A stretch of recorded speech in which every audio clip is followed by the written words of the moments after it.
if I could start over, I would have definitely started out with thinking about monetization from the jump, because I ended up creating lots of content, which is great, but no real pathway for financial success for me as a content creator.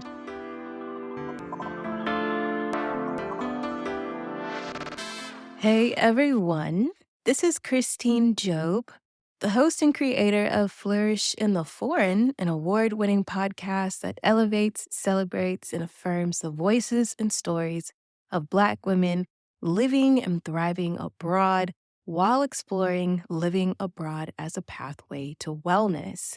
And this is the special mini season all about how to build a business abroad. This mini season is designed to answer all of your burning questions and to give you actionable steps for you to get closer to leveraging your own talents and skills into building an asset of your own so that you can support yourself financially while pursuing a thriving life abroad. It is time for you to benefit from all of your brilliance, your expertise, your experience, your skills, your talents, your natural je ne sais quoi. It's time for you to pour all of that back into yourself and build an asset for you to thrive on.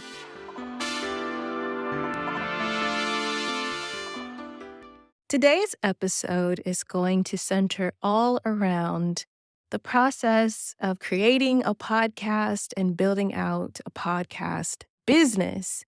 Yes, this is part 2 of how she built this. The first part is where I just talked about how I created Flourish in the Foreign. In the second part, I have the fabulous Danielle Desir Corbett of WOC Podcasters, the Thought Card podcast, and so many other projects and amazing things that she does, really talking about the nuts and bolts of starting a podcast. Now, you may wonder, what does this have to do with building a business abroad? Well, a podcast is an excellent way to market your business. It can become a business if you'd like it to be. And I think with the popularity of podcasts, there's a lot of people entering into the space, which I think is wonderful. But like anything, it's better to have some expert knowledge to help you get off on the right foot. Of course, you can figure out yourself. You can YouTube it. I mean, that's what I did. I did everything by myself and had to learn a lot of things the hard way. So this is meant to help you if you are considering becoming a podcaster, a content creator. I think a lot of these kind of talking points that we discussed are applicable to content creators as well. If you think that's going to be part of your business abroad, then listen to this episode. Take some notes, okay? All right. I am Christine Job, and I am the host and creator of Flourish in the Foreign. And welcome to How She Built This. Yes, it is a podcasting workshop, and I have the incredible Danielle Desir Corbett here. She's a blogger. She's the podcaster of the Thought Card podcast. She's also co-produces and co-hosts Millennial Wealth Series. Did I get that right? Millennial Wealth Series. And also, WOC podcasters, if you've been listening to my podcast for any amount of time, I shout her out almost every single episode and say, if you want to join, if you want to build your own podcast, join with my affiliate link, because it really is the real deal. I'm a paid member of the podcasting membership. And so this is what we're going to do today. We're going to talk about our origin stories. We're going to be talking about how to build a podcast that you want to monetize. We're going to be talking about all of those things. Without further ado, Danielle, I would like to invite you to join, take yourself off mute, and tell us your origin story of being a podcaster, because you started as a blogger. So please tell us all about that. Sure. So thank you, Christine, for having me on today. Super thrilled to collaborate and to answer as many questions as we can.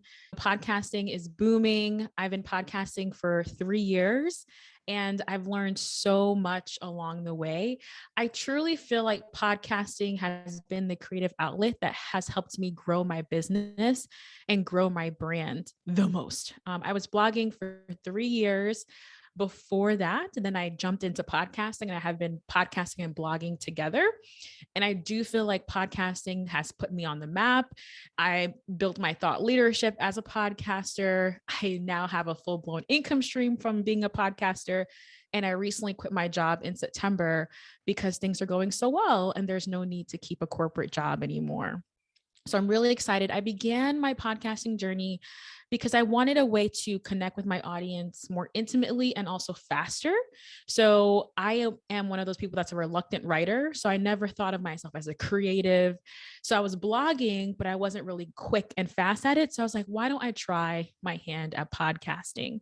So I had an idea for a show. I asked a friend if he would want to join me, and he said, yeah, let's do it. The show never got started. It was an idea for a really long time.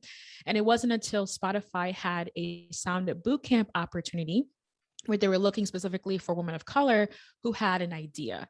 And I was like, oh, that's me. Let me apply. And that's how I started the community, Women of Color Podcasters. And it was like months later that I started my own podcast. So it's a windy journey, but overall, I'm just so thrilled that I took the leap, and I've been doing it ever since. And it's definitely a big game changer for my business. I did not even know that about you. And we've been going on, like, we have monthly kind of chats in the membership, and I didn't even know that about you. So that is really incredible. Tell us about your podcast, how you launched, and where is it now? Because you just hit an incredible milestone. I'll let you tell everyone. Sure. So my podcast is called the Thought Card Podcast. It's an affordable travel and personal finance show where I'm really empowering financially savvy travelers to travel more, pay off debt, and build wealth. So building really like my love for travel, my love for personal finance together. So if you have a show that sounds like two separate apples and oranges, you can still combine them together and make something really beautiful. Let's see. So I just hit 80,000 podcast downloads, and we just hit our 3-year mark as well. So it's been a slow but growth, like a gradual, nice upward trajectory. So I'm really happy about that. And I just told my audience, I was like, do you think we could make 20,000 and get to 100 just to get them involved and activated? I don't know if I'll get there, but it's not even about the numbers. It's about, again, the journey and being able to build a community of people who like similar things that I do and just want to see us succeed. Did I answer all the questions? Did I miss something? Tell us a little bit about how you launched the podcast. Got started. Yes. Yeah. How did you get started? Yes. At the time in 2018, I had a full-time job. So I gave myself 2 months to launch the podcast. During that 2 months, I said, okay, I'll come up with the idea. I would script out my episodes. I would record, learn how to edit, which is a time-consuming process. And I think the hardest part about podcasting. And then I launched with, I believe, 3 episodes, September something 2018. And that was my launch. I knew my positioning. I wanted to be seen as a thought leader in the travel and personal finance space. So I wanted my first 2 episodes at least to be of me teaching something that is like unique to me and unique to my journey. So my first episode was like an about me episode and why I got started. And then the second episode was why you need a travel fund. And I broke down like all the important things that are like the foundation for being a financially savvy traveler. So it's really important for you to think about, okay, am I building a podcast where I'm a thought leader and I want to be seen as an expert in my industry? Or am I building a podcast that's community oriented and that is besides me? I am just one of many. So that was really important. And at this point, 3 years later, I definitely feel like the podcast has helped me build my thought leadership, my authority in the industry. And people follow the podcast, I feel like, because of me, not necessarily because I'm building a community of us around me, if that makes sense. So that's really important to know what the direction of your show is. And if the thought card ever closes down, it's going to close down because of me. Like I don't think I could pass it on to someone else because it's just it's a personal branded podcast. I love so much about your podcast and how you conduct your podcast business. It's actually something, like an aside for the audience. I launched my podcast, which I guess I should talk a little bit about. I launched my podcast in May 2020. I forget how I found Danielle, but this is how I do. I stalk people in a non-creepy way. I like to see how do you move? Do I like how you move? And every place I would see Danielle, I would be like, that's such a good idea. That's such a good idea. That's such a good idea. To the point when she was like, oh, I'm launching membership. I was like, yeah, let's join. Let me figure out how you do this. Because everywhere she was really dominating and being really smart and strategic, which I love because there's 5 million podcasts. I'll briefly tell you guys about my podcast. If you don't know, I'm Christine. I am the host and creator of Flourish in the Foreign. Flourish in the Foreign is a podcast that showcases and really celebrates, elevates, and affirms the voices and stories of Black women across the diaspora who choose to live abroad and living and thriving abroad, while also showcasing, living abroad as a pathway to wellness. And that's a variety types of wellness. I had the idea for Flourish in the Foreign like a year and a half, maybe 2 years before I launched the podcast. And I hemmed and hawed. I talked to people about it. And they were like, that's a good idea. And I was like, you think so? I don't know. And it wasn't until I just really started, I don't know, getting a little bit anxious. There's a lot of weird stuff happening in my personal life where I was trying to put all my energy into something else. And I recorded my first episode with my very good friend, Diana, in February 2020. And then March is when we had these very severe lockdown here in Spain. And I didn't have nothing else to do except for work on this podcast idea. I got an accountability partner who wasn't doing a podcast and just was there just to listen to me moan and groan about trying to figure out how to do a podcast. And I launched it in May 2020. And I didn't know what I was doing at all. I just knew that I wanted to showcase these stories. I wanted this to become somewhat of a resource bank for other Black women who want to live abroad. And now, a year later, it's been doing so well. I'm really proud of it. We just won an award, Best International Podcast, nominated for another award, and it's really exceptional. The only thing I did when I launched the podcast is that I did have a huge batch. I had batched a lot of recordings. I hadn't edited all of them, but I had batched a lot of them. I had recorded a lot before I launched. I had a launch party, which my accountability partner was like, you should do it. And I was like, nobody's coming to this. It set a precedent to celebrate yourself because it is hard work. Learning how to edit and editing your own stuff is hard work. Doing your social media, marketing your podcast, all the things, it's a lot of hard work.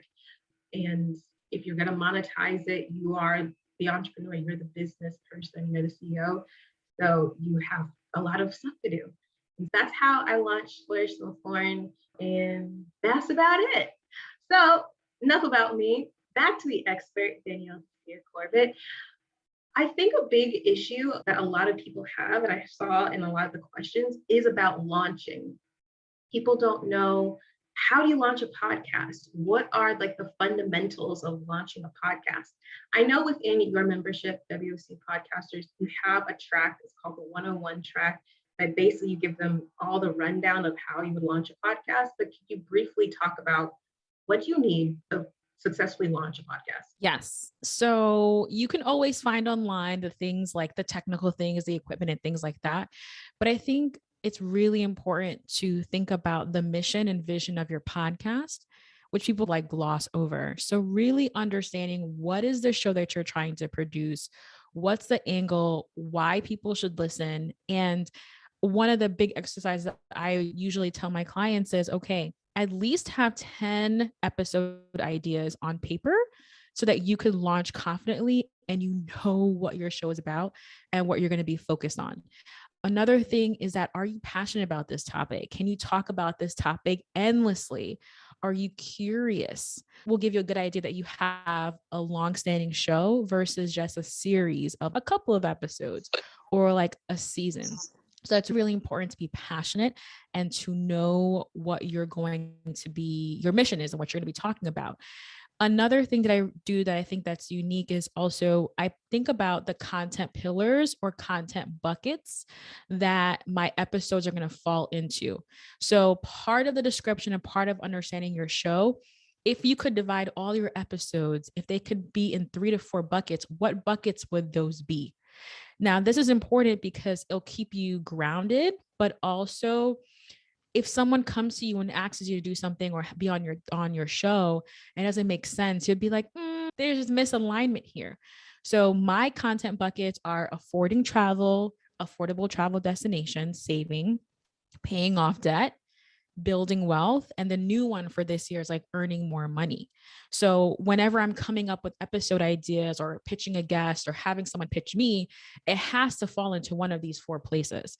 If it doesn't fall nicely into one of those 4 places, it's not going to be for me. So I think these are things that are really important to think of. And then we can think about all the other things like your podcast name, your podcast description. Another thing that people are asking me all the time is, should I have a name that's like super clear or a name that's like vague? I personally, the thought card, you're like, I don't know what the thought card is. I have to go into explanation and tell you what it is. And I purposely did that way for my brand when I first started 6 years ago, because I wanted to be fluid. I didn't want to be just like pigeonholed into just travel. If when I'm 35 and 40, I may be thinking about other things, right? So I wanted a brand name that was fluid and the thought card felt right. So I don't think you necessarily have to find a name that explicitly says what your show's about. What you do need is a strong supportive tagline and to be very deeply rooted in your mission. So when you talk about your show, like our elevator pitch, like being Christine, is very clear what it is, even though the name may be vague or not really sure. So those are some of the things I would think about. Also, let's say you see a name that you really like, but it's already taken. Just give it a rest and don't even try to fight with them for it, because it's just going to hurt your brand. It's going to be very confusing. So you want to pick a name that's unique. And there are over 1 million podcasts right now, and it's growing every single day and it's getting more competitive, and that's fine. And it's more difficult, but really come up with something unique, or just your name, Danielle Desir Show. That could be something that people do as well. So I'll take a pause there. And if there's anything else I missed. No, I think that's a great starting point. I think a lot of people, and I'm going to include myself, everyone, I get caught up in things that don't matter when you launch a podcast, like cover art. I say this all the time and people make fun of me, but now that I'm an award-winning podcaster, I don't care. When I was about to launch this podcast, one of the biggest things that prevented me, that like almost stopped me from launching, was cover art. So I'm in the middle of a pandemic. It's a severe pandemic. It's not like I'm from Atlanta. It wasn't like an Atlanta pandemic, okay, where everybody could do stuff. This was actually like police roaming the streets. I couldn't leave my house. And I was like, how am I going to come up with cover art? I don't know. I could go to Fiverr. I decided, like, I had a sunny part of my apartment at the time. I had some plants that felt like flourishing. They were doing really well. I was like, oh, I have a green thumb now. Okay. And I held a plant in front of my face. I took a picture and I put some words over it. And my friends, when I asked them, I was like, what do you guys think? And they're like, this is weird. This is weird. This is weird. But guess what? Also, my friends aren't my target market and they don't listen to my podcast. They love me, but they don't listen to my podcast. I launched anyway. I will eventually, because every time I look at my podcast art, I'm always like, girl, what? But guess what? It's been splashed in newspapers now and across blogs, and it's an award-winning podcast. I think if you guys are, take this to heart, listen to what Danielle's saying. You need to have a strong mission and vision. You really need to know what you're talking about or what you want to talk about. You really need to have those content pillars. You need to have something that's compelling, not only just for your audience, but for you to sustain yourself. Because podcast art, having like some super live podcast art, is not going to sustain you or grow your listenership. And so I'm going to ask you, Danielle, what are some of your favorite resources and tools for launching a podcast? What are some of those kinds of things? Yes. So I have a list of tools. These are the tools that I use exclusively for my podcast, like every week. So I have an ATR 2100X microphone. It's $100. And before that, I'm not even going to mention the microphone I had before that because it was horrible. So you really want to invest in a dynamic cardioid microphone. And this is a good beginner base. You should know that over time, you will probably upgrade your microphones. So maybe after the first year, after the second year. So that's really something important. Like you can start off with something that's budget friendly and then invest more. But even the ones that are under $100, microphones under $100 are really good and really good sound quality. So don't be like, oh, it's not 5 figures or 3 figures, 4 figures. So let's not invest in that. No, start off where you can. And then you could always upgrade and move from there. I also have a boom arm, so it allows me to move my microphone here. I don't want to make a bunch of noise, but I can really navigate and be like mobile here and be fluid. So that's really nice to have as well. I have this, I forget what it's called, but it's pretty much a foam that helps you to capture some of the popping noises that you have. A lot of people have this like circle object called a pop filter to also help with your explosive. These are usually like a couple dollars, like $5 to $10 additional accessories. But I think if you have this like spongy foam, which is like 99 cents, I think that is a good just beginner. So that's in terms of my mic setup. I have some Sony headphones, but again, in the beginning, I just had whatever. What's most important for the headphones is for them to be closed back. So you're not just having like your AirPods. You really want them to take over your entire ear. And the reason why you want to have your microphone connected to your headphones is so you could hear your levels. You can hear yourself and make sure that there's no static. Like I can probably hear my husband making breakfast downstairs. And that's what you want to know. You want to know that what's happening and all the sounds that are getting picked up. So that's my microphone. Now, in terms of production wise, I use Audacity. And every podcaster's tech stack will look different. So this is my personal tech stack. What I think is important with Audacity, it's a recording and editing software. It's like a language. So you want to pick a software that you're going to be like, I'm committed to this. I'm going to get really good at this. And that's important. So it's like a soft commitment, but it's like a hard commitment for me. But there are other software you can use like Audacity. You have, what is it again? Adobe Audition. You have Adobe Audition. You have Mac. I can't even remember what it is. Sorry, GarageBand. On the Mac devices, you have GarageBand. So there's Descript. There's a bunch of them out there. Pick one. It doesn't matter. Pick one, learn it, and you're gonna get really good at editing. And again, it's like a language. I use Zoom for recording interviews if my guest is like technophobe. If they're not, I'm going to be like, let's use Skype eCam recorder. That's like the original OG that a lot of podcasters use, and I still use it. It's practical. I paid one fee for life, and I'm really happy with it. So I use Skype for most people, but if it's too difficult for them, I say, okay, fine, let's hop on a Zoom call. Canva is also a staple in what I use. That's for creating graphics. I use Libsyn for my podcast hosting. It's similar to Audacity, where it's like you pick one and you can change, but it could be a little bit challenging and a little bit difficult to change. So just again, do your research to see what hosting platform you want. And if you're wondering what a hosting platform is, these audio files are really big and we don't want them sitting on our website servers. So we will pay for a podcast hosting provider that will store and distribute all of our episodes to podcast players like Apple, Spotify automatically. Podcast hosting platforms are also really fantastic for analytics. So you'll get to see where your audience is from, where they're tuning in from. players, what kind of devices that they use, things that podcast sponsors really are interested in. So I definitely feel like investing in a podcast hosting platform can be a really good advantage. We do have a promo code where you can get the first month free of Libsyn if you just type in WOC. So that is a promo code that we have. And then lastly, for creating audiograms, which are the video files that usually have an image and then you see the waves and the audio playing in the background. So it converts audio to video. I use Headliner, but again, there are other ones out there as well.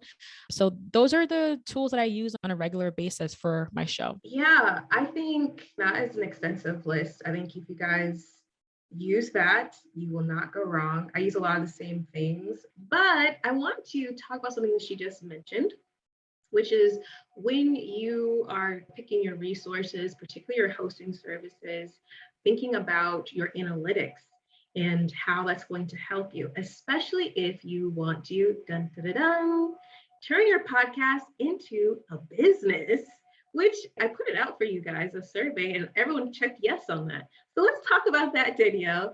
How do you turn your podcast into a business? And because I think a lot of the members or the participants here don't have a podcast yet, how do you launch with that in mind? Yes. If I could start over, I would have definitely started out with thinking about monetization from the jump because I ended up creating lots of content, which is great, but no real pathway for financial success for me as a content creator. So I've learned a lot, especially over the last year, 2 years. What I would think about is what do you want your folks to do after listening to your episodes? Do you want them to purchase a product directly? Do you want them to join your newsletter where you warm them up and you educate them and you bring them in a little bit closer and then you offer your products or services? Or do you just want them to join your Facebook group or Facebook community? So I really think about the pathway. What do you want them to do after an episode, and be open to understanding that just because you say something once on the show doesn't mean that they're going to take action. A couple years ago, they said it takes someone like 7 times of hearing something, and I think it's now 10 times. And your podcast listeners will love you, but they can't even click on the 5 stars to leave you a rating and review because they're so busy. And that's just how it is, you know? So, Christy, do you want to jump in? I was going to say that's 100% right. That's all I'm going to say about that. We talk about this all the time. We talk do. about this all the time. It's so important to think about monetization from the very, very beginning. I didn't think about it. I thought it was just a passion project or whatever, but it really nicely merged into my day job and all these other kinds of things. But I think it's important to have at least something to test on the monetization level. So if it's going to be a call to action for you're selling an hour of your time or you're an affiliate or what have you, I think that's important. At the very least, emails, capturing emails, because people listen to your podcast and converting them to your email list and getting them to buy things is a different kinds of sales funnel. So you got to think about it like that.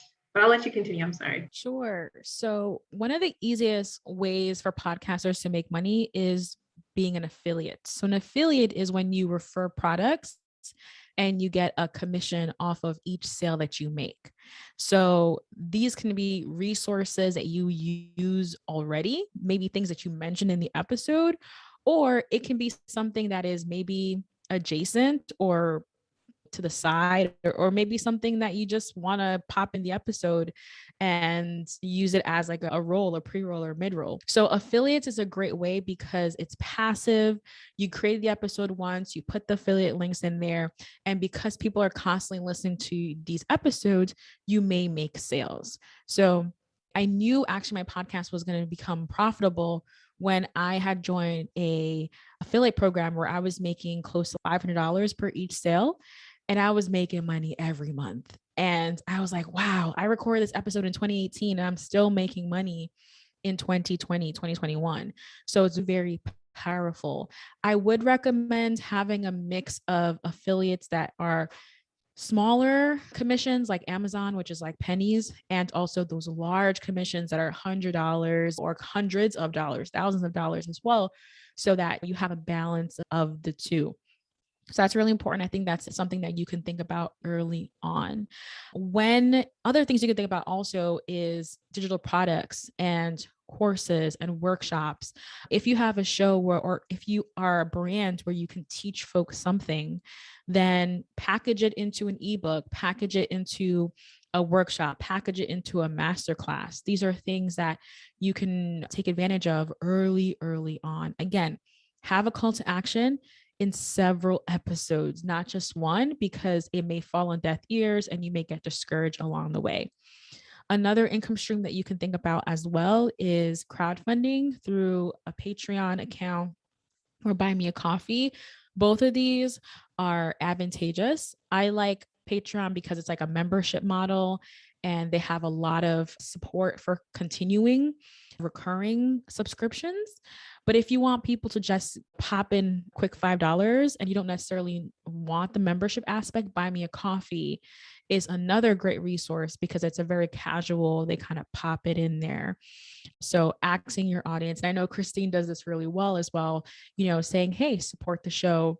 So I was wondering, Danielle, can you speak to sponsorship? Because I love the fact that when we talk about monetization, you talk about everything except for sponsorship, because people think the only way they can make money is by ads, and that's not true. But I think you guys are heads on some game. Talk about getting sponsorship, because Danielle has been able to successfully do that and land like major deals, major partners. So I was wondering if you could speak to that, because that could be aspirational for you all. Yes. So sponsorships are definitely, I would say, more work than the other things that we mentioned. And all those other things are still work. So I'm at the point in my journey where I'm really leaning into sponsorships because I've leveraged my audience and I've trained them to the point where it's like, take action on the things that I do. So getting sponsors is great, but also remember that with sponsorships, you have deliverables. This is like a client now. So that can change the content that you create. And also you are relying on your audience to take action and do things. So that is very important. Now, to be fully transparent, in 2021, I was at the point where I want to lean into sponsorships. And I was doing the things that I've already done as a blogger, and I was having some success, but not consistent success. So I invested in a podcast monetization coach who helped me to come up with a game plan for particularly the niche of podcasting. So that was really helpful. And it's important, at least for me, when I'm investing in a coach, I want that person to do exactly or have done exactly what I want to do. And this person had sponsorships. That is her bread and butter. And I wanted to learn from someone who was doing exactly that. So a coach was really helpful in just putting me up on how it works and the things that I should do. Now, what's really important when it comes to sponsorships, there are third-party applications like Podcorn and Podgo, who are like these marketplaces that connect you to sponsors. And that's good and all dandy. However, you're going to get a cut of the whole pie. And those rates that you set are going to be kind of like fixed based off of what other people in the marketplaces are pricing them for. So I think things like Podcorn and Podgo are good to just get started and to get into the practice of working with sponsors, doing ads. However, for the most lucrative opportunities, it's about pitching yourself and building those relationships one-on-one with those sponsors. So go to those trade shows, go to those virtual events where those sponsors are going to be there, and start to capture emails of those PR people and think about it as a relationship versus just you pay me and I pay you. A lot of the sponsors that I've gained at this point have been months in the making, has been multiple meetings and multiple conversations, because a lot of people, they like podcasts and they know that it's a powerful tool. However, they may not be ready to invest, or they need some convincing, or they just have questions, especially in the travel space. And I just posted about this on Instagram yesterday, is that they're warming up to podcasts, but it's like the frontier, the pioneering. So it's a lot of education, a lot of, you got to just be ready to put in a lot of face time to get the things that you do want out of it. So that's really important. Again, think of it as a relationship versus just trading dollars and just service exchange. The second thing that's really important when you are pitching sponsors, you gotta have your numbers together. Again, which is why having a hosting platform that gives you the details like Ellipsen is important, because they're going to ask you for a lot of things like your total downloads, your average podcast downloads. One thing that's important to think about for sponsorship is that it's not only about the podcast. Truly, it's about your entire brand, which takes into social, which takes into account your email list, which takes into account your reach beyond your audio, right? So when I pitch my podcast, I'm saying, hey, I also have a blog who has its own website. Okay. Hey, I also have an email list and my social media platforms. So it's not just you get an ad. No, you get an ad and all this other cross promotion that goes on. So think of your brand as more than your podcast. Everything that you do is an asset, and everything that you do to promote your show is chargeable too as well. So that's really important. Put together a media kit that spells out what your show's about, has all your numbers, and start putting it out there. Start pitching folks and start asking if they would be interested in sponsorships. Be ready to hop on the phone. None of this, oh, I'm just going to do things via email. You got to be ready to hop on the phone and build those relationships, build those connections. I can sell you if I talk to you. I always make a sale at the end of a phone call. Email, it's a little shaky. So whenever possible, I always try to ask for a phone call. And those are really the things that I would say. Also, as you start pitching more brands, they're going to start asking you questions. They're going to start asking you things that are not on your media kit. So take this as a learning opportunity and add those things in. So my media kit today is different from my media kit a year ago, because I've learned so much, and they ask me for things. I'm like, let me add that in. Let me add that in. Let me add that in. Oh my goodness.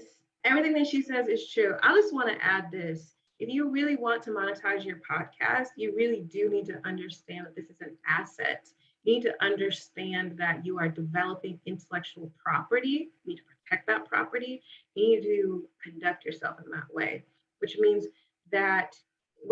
one, I don't want you to freak out and be like, I have to have everything perfect. It can't be janky. No, Danielle just said she is constantly iterating. That's the whole point, is you're constantly iterating. You're not expecting to get it right the first time. You're not going to, but it is about having that like vision. And you only really develop that vision from when you first start out, your intention, but then as you start doing it, you get confident and you get clearer about doing it and what you really want. But you have to understand this is an asset. And you need to conduct yourself in that way. So you need to be mindful how you build your business. Your business needs to be built upon your own website, the things that you own. But I want to get to our questions because we got a lot of them. Okay, the first question is, how did you find your guests for your podcast? So Danielle? Yes. So I listen to a lot of podcasts. So I listen to podcasts in my niche. And whenever there's a guest that I'm like, ooh, that guest is so good, I got questions for them that weren't covered in their show. I have a sheet in my notes on my phone where I just put people's names on them. So I have this wish list of guests that potentially could be of interest for my show.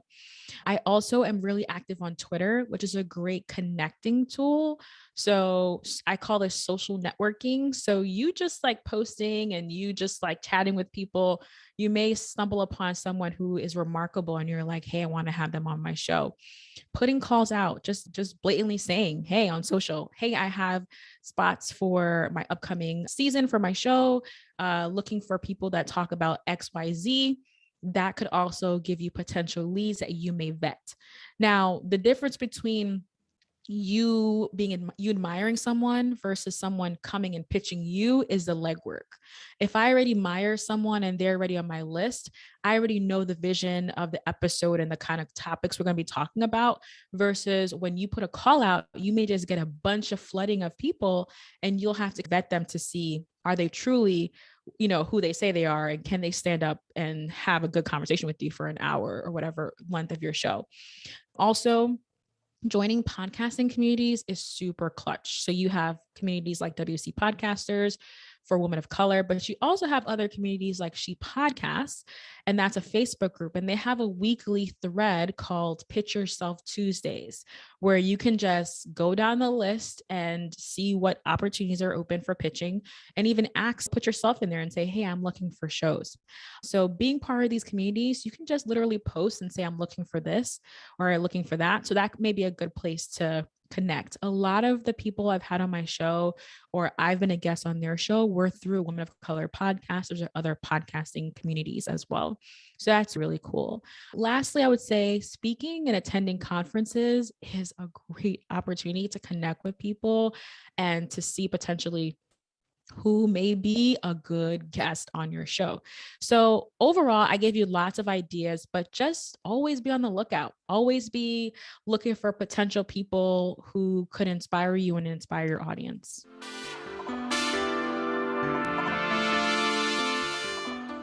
Are you thinking about starting a podcast? If so, I encourage you to join WOC Podcasters Community Membership. What is the WOC Podcasters Community Membership? WOC Podcasters connect women of color to a supportive and encouraging podcasting community.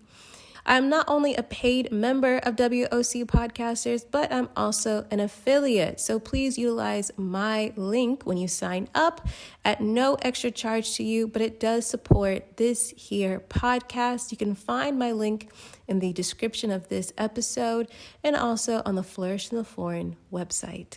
Join the WOC Podcasters Community Membership today.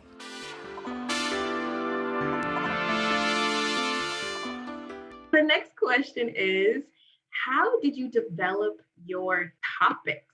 How did you develop your topics, Danielle?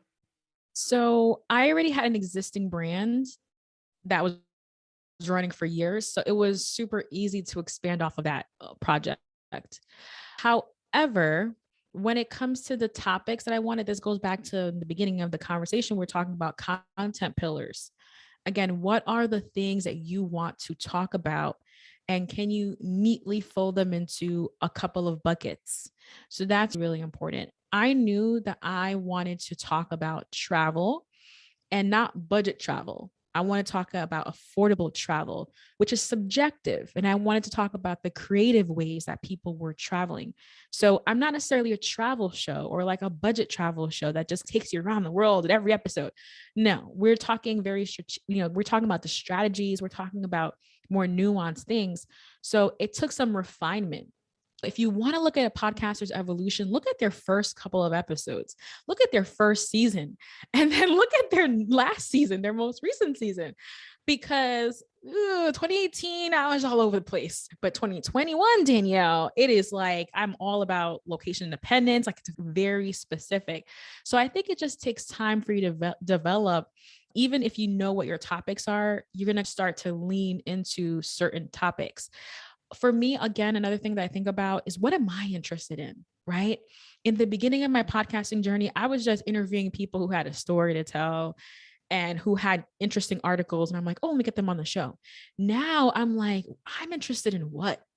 And then I bring people who have expertise in what I'm interested in. And then it's an engaging conversation. I'm asking critical questions that I have for that person. And my audience are going to have the same questions as well, because we're in the same boat. We're trying to figure this out together. So I think if you're confident in what do you want to learn about, what do you want to grow into, who do you admire, get those people on your show, because you're going to be in the same boat as your listeners. They're inquisitive, they're curious, they want to learn stuff, and you're the same way. So It's hard. I guess it's a hard question to answer, but lean into what you're interested in and let that guide your show and let that guide the kind of guests you look for. I love that. I think that's excellent advice. I think I've heard something recently about learning how to ride the wave and not the trend. And I think that's really important because the wave is like a frequency that you're on. This is kind of how you view life and things like that. And a trend is always going to die out. So for me, Flourish in the Foreign is a podcast that essentially talks about living abroad as a pathway to wellness, financial wellness, perhaps physical, emotional wellness, because it's something I've experienced. And so when I first launched, I was like, I wonder if other people have had this experience as well of finding clarity or ease of life or just cure from burnout. And so it's not necessarily about how to get abroad and get abroad with $50 in your pocket and a hobo bag and leave. It's not that show. It's not that show. It's more about learning how these women have evolved as people, because that's really interesting. And as I go into season 2 and I start pre-production for season 2, just like Danielle said, I'm like, I'm actually really interested in this other topic that it is still in line with Flourish and Foreign. Don't worry, everyone. But it's definitely more nuanced. It's not something that a lot of people are talking about, but I actually know that my audience is going to love it because I'm really passionate about it. And I think I have a pretty good ear to my audience. I do a lot of audience engagement and audience listening, and I'm really excited about it. But as Danielle says, it's something that is evolving always. And so I think you have to allow yourself to evolve and not be impatient. But that's the whole thing about actually getting started. When you get started, you get confident, you get clear. When you're consistent, you actually have the data to make decisions as well. The next question is, how do you get and grow your audience? Oh, this is a good one. Danielle, how do you get and grow your audience? Oh, we have a lot to talk about. Okay. I would say in the beginning of your podcasting journey, yes, lean into social media, lean into connecting with people on social media. However, I would say pick one platform that's like your primary. So if it's Instagram and you're like, I want to grow my community on Instagram, do that. If it's, I want to be on Twitter, do that. So pick one so you're not spread too thin. And instead of just posting, think about community building.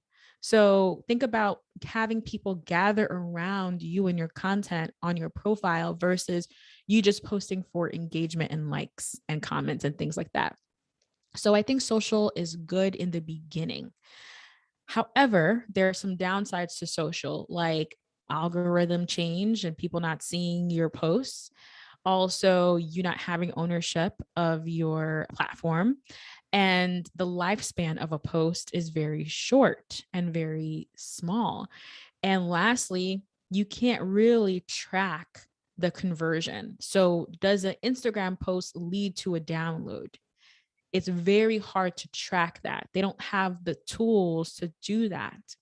Even if you use tools like Bitly to track links in your profile, it doesn't necessarily mean that they went to download it. They went to your site maybe, but did they download the episode and become a subscriber?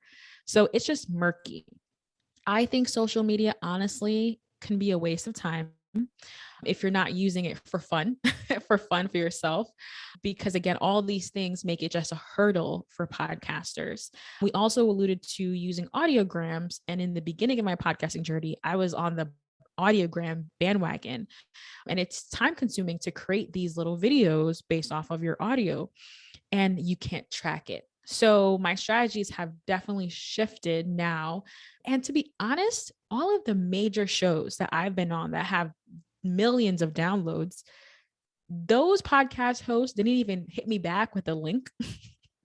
The episode when it's live, they didn't even create imagery for me. There were no promo imagery for me to post on my social media platforms. And you know why? Because they're too busy making money and too busy thinking about the next episode and the next thing that they're working on. They weren't worried about promoting on social media.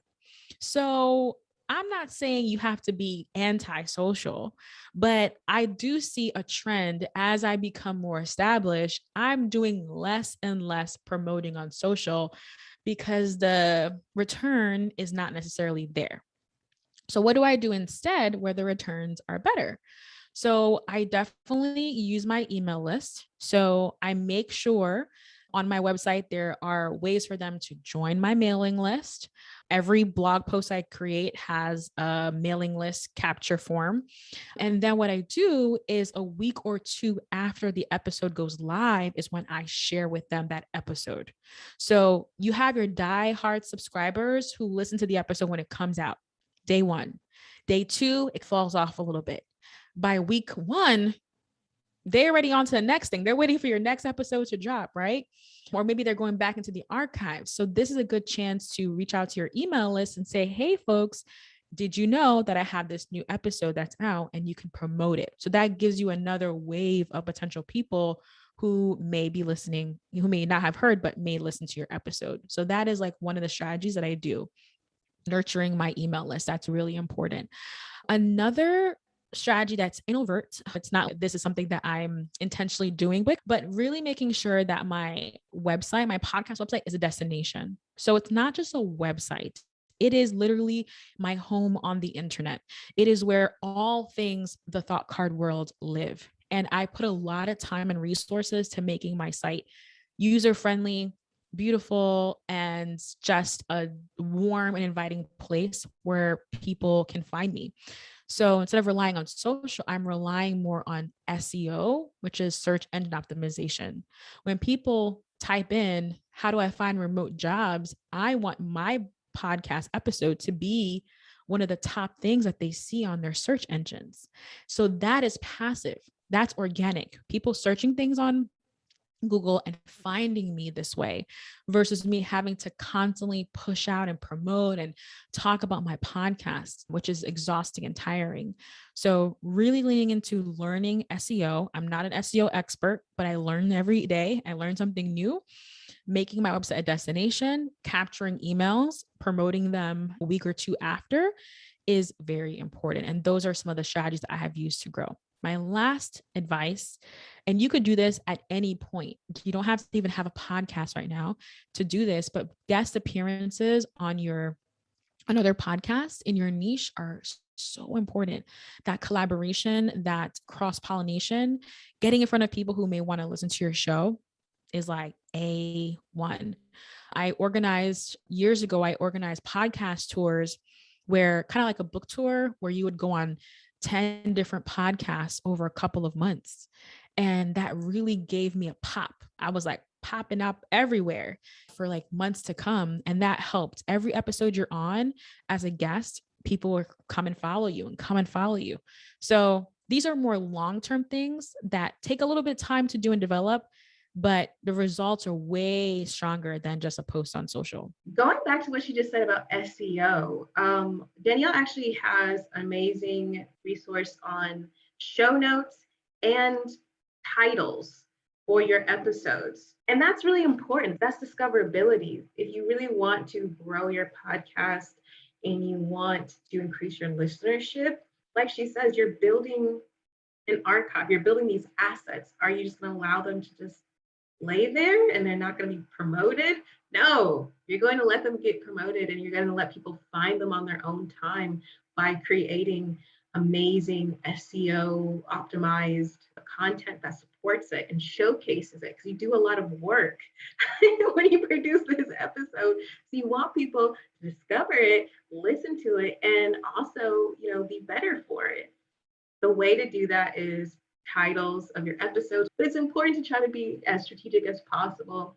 And also, again, making sure that your show notes are search engine optimized. Okay. Again, going back to when we're talking about making podcasting a business, meaning like this is an asset. Your website is an asset. Your that's an asset. And so it's important for you to maintain the value of that asset and to actually cultivate it so that the value increases as much as possible. And of course, get your backlinks in by being on other people's podcasts. It works well for SEO, but also when you're on the episode itself. super duper important. This is the kind of stuff that you guys would learn on WOC Podcasters, but we don't have that much time to talk about all this stuff. So I'm going to try to get a couple more questions and then wrap it up. Let's talk about, do you have like a questionnaire for your guests? Danielle, do you have a questionnaire? Do you create a questionnaire for them? So I haven't done that. It's definitely a good strategy where it's more, you have everything automated and you just receive. I don't. I say I don't because I don't necessarily care for that. I want to, like I said, I want to find people who I'm inspired by. And I prefer to like look out for my folks who are going to be a guest on my show versus receiving pitches. That's my personal preference. But I think that, hey, if you want to have people on your show and you want it's more passive, create a form. It'll be easy. I have a form. I also have 50 people that I have to get back to in pre-production. And my workflow for my podcast is I talk to every single person before I consider recording with them, which is a lot of time. It's a lot of time. For me, it works well because I'm building my network. Even if I decide not to record with them, hopefully it's no hard feelings. And I have a new blog so they can write for the blog if they want to, or if not, just whatever. But I like to do that as a touch point for networking and relationship building, because as Danielle said, there's some things that are going to probably be like short-term harvest and there's some things that are going to be long-term harvest. Also, as I said before, I'm a business strategist. I've actually gotten several of my clients from people I've collaborated with. I recorded with, and I wasn't pitching them. We had conversations, we recorded, we kept in touch, and they hired me. So I think it's important for you to just think about that. If you want to do a questionnaire, okay, just think about the questions that you want to know. And I guess maybe some of the criteria you have for your episode, for your podcast. One last question, then we're going to talk a little bit more about WOC podcasters, because that's what all the other questions are about. They're about incubators, coaching groups, and all the other stuff. So the question is, or I guess it's a two-parter. Is it true that it takes weeks before podcast episodes are published? And is editing challenging? So is it true, Danielle, that it takes weeks, that we're not recording the day of and just publishing it? Okay. It depends on your production workflow, how you get things out, right? True example, literally on Thursday, I realized I had a podcast that was due for a sponsor. And I kind of wanted to do like a storytelling thing. So I literally scripted, recorded, and edited it in the same day. And then I published it at 11:30 p.m. at night. And it was up on Libsyn at midnight. So is that ideal? Definitely not. We don't want to do that. Is it possible? Absolutely. You can do it. However, what I prefer to do, and I think Christine also mentioned this, is batch record, where I actually have a couple weeks scheduled in a month where I'm recording all of my interviews or all of my solo episodes. And I have them sitting in a folder somewhere on my computer. And I have an editor now. So what I do is I just drip them out to my editor, and within, slight instructions of what I want them to do. And we have a production flow. That's how I do it. When I was doing it myself, editing myself, similar thing. All my recordings were on my computer. And then week by week, I would just edit things as they go, but I would still be ahead of schedule. So I would not be like editing things that are due that same week. No, I'm editing things that are due 2 months from now or 3 months from now, so that I could be ahead of the game. You do not want to be so stressed out producing your episodes. So that's really important. One thing that if you are going to batch record, be mindful of your episodes if you're going to say dates. So I listened to a couple of episodes recently and I was like, yeah, I'm going to Disney in July and it's October. My listeners are like, yeah, when did you record this? You record this in May.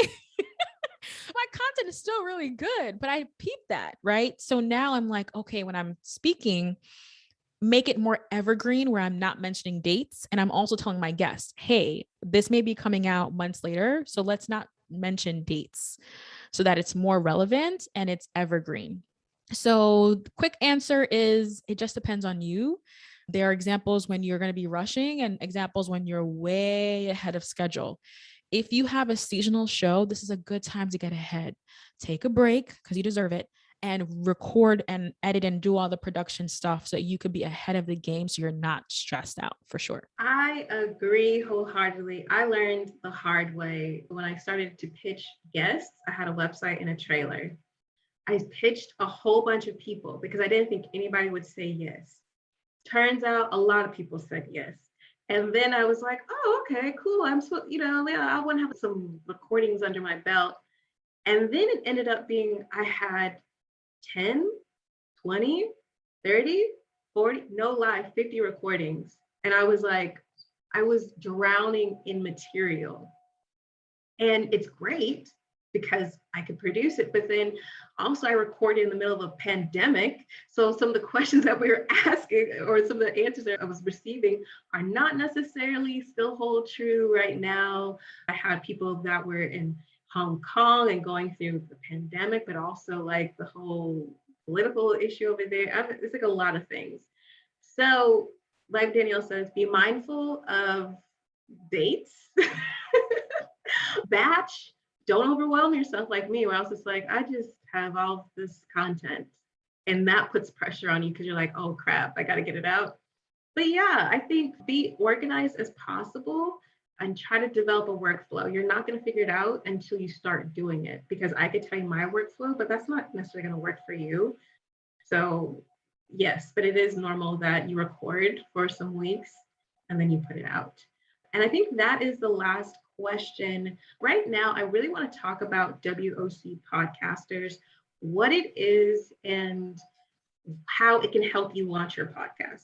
I'll just say from my point of view, I had already launched my podcast when I joined the membership. And why I joined it is, like I told you before, I'd been following Danielle and I was like, everything she's doing is so smart. I was like, I need to get like her. I need to figure this out. Because again, I didn't know anything about podcasting. I was winging it. And at some point that gets really tiring when you're just like, I don't know what's going on. And it was helpful for me to be in community with other people, to start seeing the podcast in a different light, to have different like vision and mission for it, but also to see and hear what everyone else was doing. Being in community was just really important, to be inspired, to help and feel like I could be helpful and be like, oh, people want to hear my advice.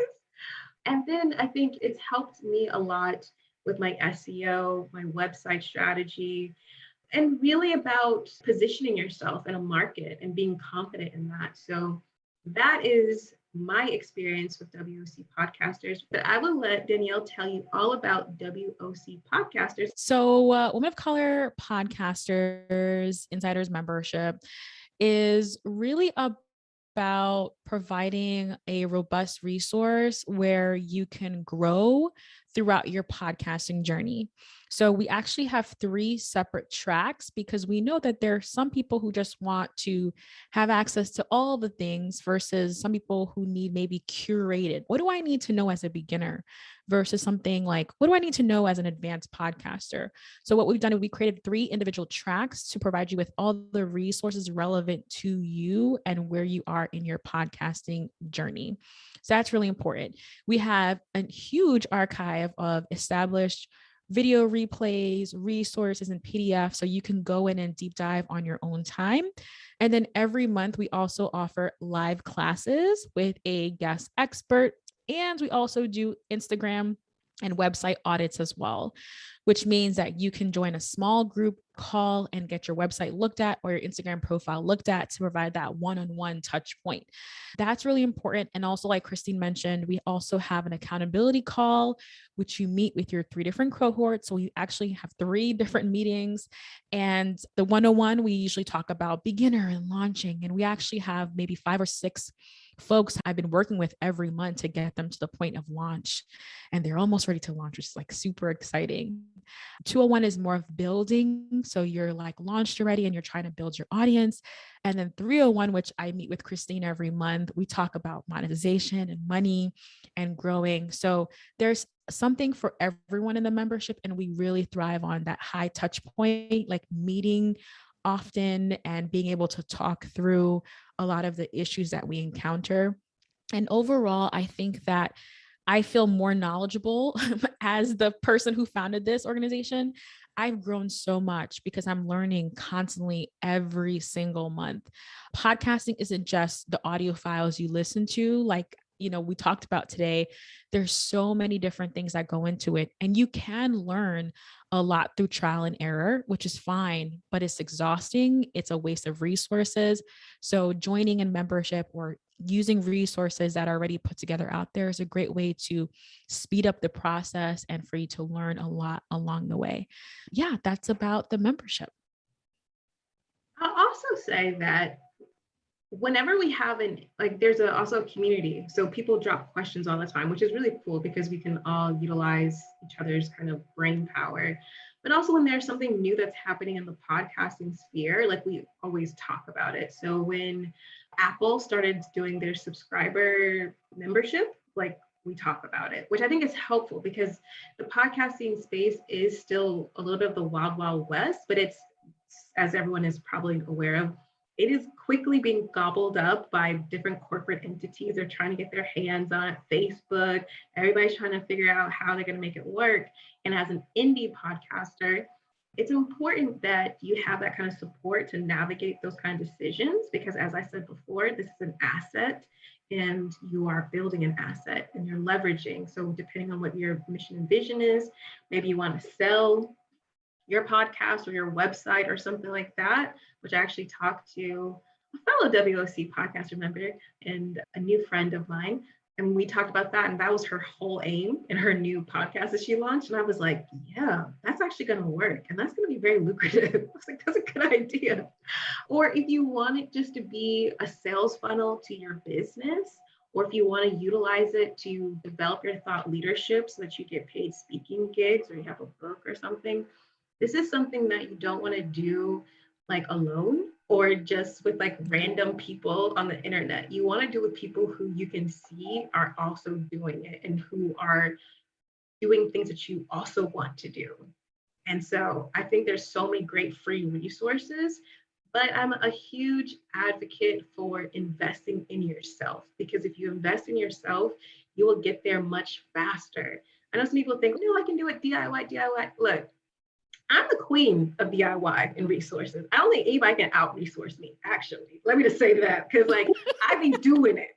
I be YouTubing, I figure it out.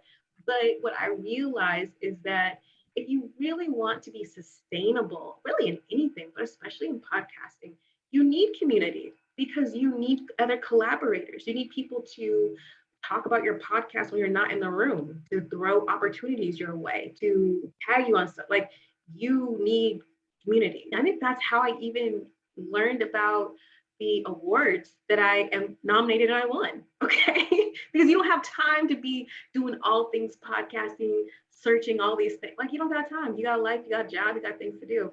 So I just think it's been really helpful for me.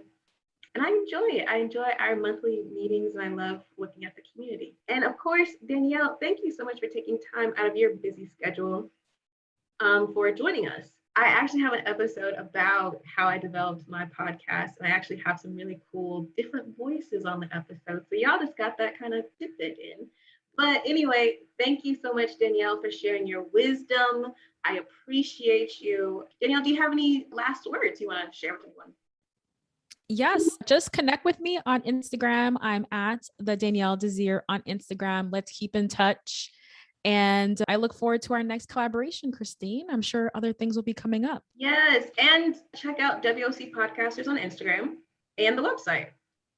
If having your own business has been part of your vision of a life well lived for quite some time and you haven't been able to really make it happen, or perhaps you aren't as profitable as you'd like, or perhaps you're not sustainable like you would need to be to live abroad, then I invite you to join my Build a Business Abroad group coaching program. You can learn all about me as You can learn more about me as a business strategist and more about the program at my professional website, ChristineJob.com. That's ChristineJob.com. And of course, there'll be links to all of this information in the description of this episode. All right.